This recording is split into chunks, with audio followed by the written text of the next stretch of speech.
प्रभु यीशु मसीह में स्नेही बंधु, हमारे पिता ईश्वर और प्रभु यीशु मसीह आप लोगों को अनुग्रह तथा शांति प्रदान करे। सुसंदेश काल के दूसरे इतवार में माता कलीसिया हमारे मन चिंतन के लिए प्रभु यीशु मसीह के जन्म के खबर, हमारे जन्म के खबर माता मरियम को देने वाले गब्रियल स्वर्गदूत के बारे में हमको समझाना चाहती है। आज के सुसमाचार से आपने सुना, छठे महीने स्वर्गदूत गब्रियल ईश्वर की ओर से नाजरत नाम के गांव में कुंवारी के पास भेजा गया। छठे महीने मतलब 5 महीने पहले क्या हुआ था? 5 महीने पहले यह हुआ था कि गब्रियल को ईश्वर ने यूहन्ना बपतिस्ता के जन्म के बारे में खबर देने के लिए किसके पास भेजा था? जकरियस के पास भेजा था। और हुआ क्या था? गब्रियल ने संदेश सुनाया और जकरियस ने संदेश पर संदेह किया, उनको शक हुआ, तो इसलिए गब्रियल को गुस्सा आया और गब्रियल ने उनको श्राप दिया जकरियस को और बोला कि तुम जब तक मेरे ये कथन पूरा नहीं हो जाएंगे, जब तक तुम्हारे पुत्र जन्म नहीं लेंगे, तब तक तुम मौन रहोगे। ऐसे उनको शाप दे करके गब्रियल दूत वापस स्वर्ग आ गया था।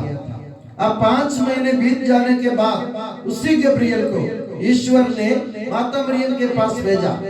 वो गब्रियल जो पहले गुस्सा किया, जिसने पहले गुस्सा किया, जिसको पहले अपनी सब्र टूट गया था, वही गब्रियल छठे महीने माता मरियम के सामने आकर बहुत विनम्र भाव से, बड़े अच्छे ढंग से माता मरियम को समझा रहा है। जो गब्रियल जिसके बारे में मैंने कहा, जिसका गुस्सा आया था, जिसका सब्र टूट गया था, जो आग बबूला हो गया था जकरियस के उस संदेह पर, वही गब्रियल माता मरियम के सामने आके बहुत, जैसे मैंने कहा, विनम्र भाव से, बड़े अच्छे तरीके से माता मरियम को समझाता है।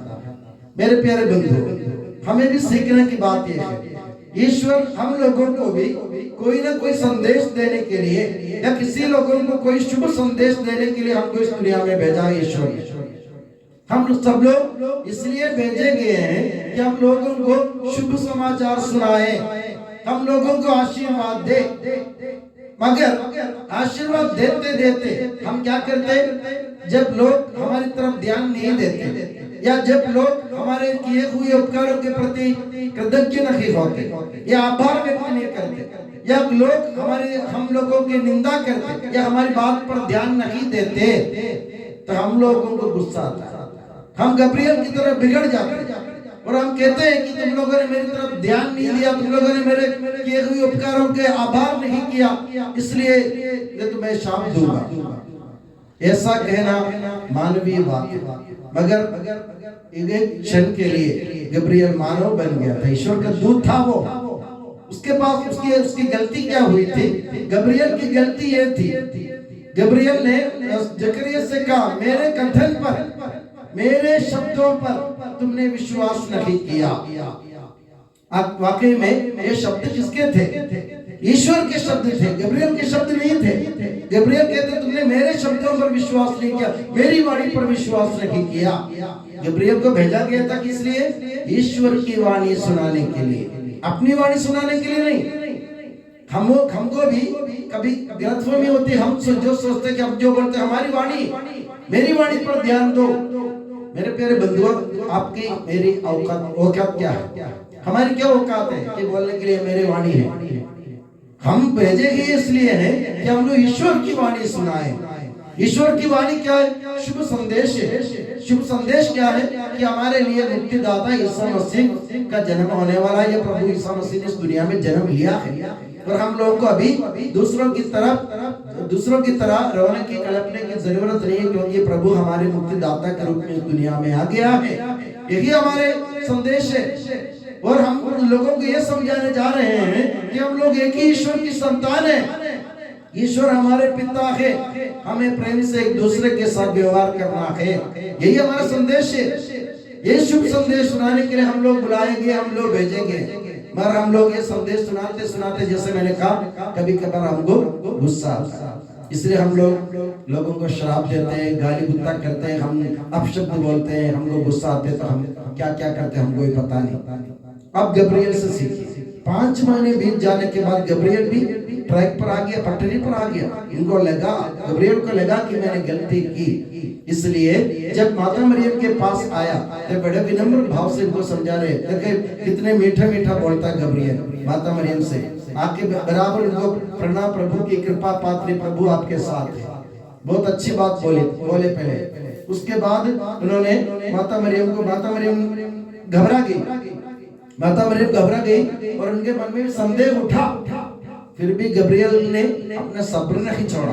गब्रियल ने उनको बड़े प्यार से समझाया। मरियम ने पूछा ये कैसे हो सकता है, मेरा कोई पुरुष से संसर्ग नहीं है। तो उन्होंने बहुत अच्छा समझाया, देखो पवित्र आत्मा तुम पर आप पर उतरेगा, सर्वोच्च प्रभु की शक्ति की छाया आप पर पड़ेगी, इसलिए आपसे जो उत्पन्न होंगे वह महान होंगे। बहुत सारी बातें, बहुत मीठी मीठी अच्छी अच्छी बातें उन्होंने गब्रियल ने माता मरियम को सुनाया। हमें भी इससे सीखने की जरूरत है, हमें भी अपने जीवन में परिवर्तन लाने की जरूरत है। परिवर्तन कैसे? हमारे व्यवहार में, हमारी बातचीत में, हमारे सब हर प्रकार के दूसरों के साथ हमारे बर्ताव में हमें परिवर्तन लाने की जरूरत है। गब्रियल जैसे बदल गए थे, हम भी बदल जाए अपने जीवन में। हम ये याद रखें, ईश्वर ने हमको श्राप देने के लिए, लोगों से गुस्सा करने के लिए, नाराज होने के लिए, गाली गुस्सा करने के लिए ईश्वर ने हमको नहीं भेजा है। ईश्वर ने हमको भेजा है लोगों से मीठे व्यवहार करने के लिए, उनसे मीठी मीठी बातें करने के लिए, शुभ संदेश सुनाने के लिए और उनको प्रभु के मार्ग पर आगे बढ़ाने के लिए, यूहन्ना बपतिस्ता की तरह। तो हमें भी इस शुभ संदेश काल में हमारे जीवन में अपन 25 दिन का उपवास करते हैं, 25 दिन का उपवास करते हैं। उपवास तो ये हो कि आज से मेरे व्यवहार में परिवर्तन आए। मैं अगर किसी के साथ किसी के ऊपर मुझे गुस्सा आता है, मैं गुस्सा पी जाऊंगा, मैं गुस्सा अपना पी जाऊंगा, मैं उनके ऊपर गुस्सा नहीं करूंगा। अगर मुझे किसी के साथ दुर्व्यवहार करने का मन होता है तो मैं आज ये ठान लूंगा कि मैं उनके साथ कोई दुर्व्यवहार नहीं करूंगा। अगर किसी को गाली देने का मन हो रहा मेरा तो मैं उनके ये सोचूंगा कि मैं उनके कुछ अच्छी बातें सुनाऊंगा। तो इसी प्रकार छोटी छोटी बातों में हम अपने जीवन में अगर परिवर्तन लाएंगे तो गब्रियल की तरह हम भी बदल जाएंगे और माता मरियम की तरह हम भी मुक्ति के साधन बन जाएंगे। तो मेरे प्यारे बंधुओं, जीवन में परिवर्तन लाने की कोशिश करें और मैं दुआ करता हूं कि प्रभु यीशु मसीह और माता मरियम आप सभी को हमेशा अपनी नियामत की छत्र छाया में सुखी और सुरक्षित रखे। पिता, पुत्र और पवित्र आत्मा के नाम पर आमीन।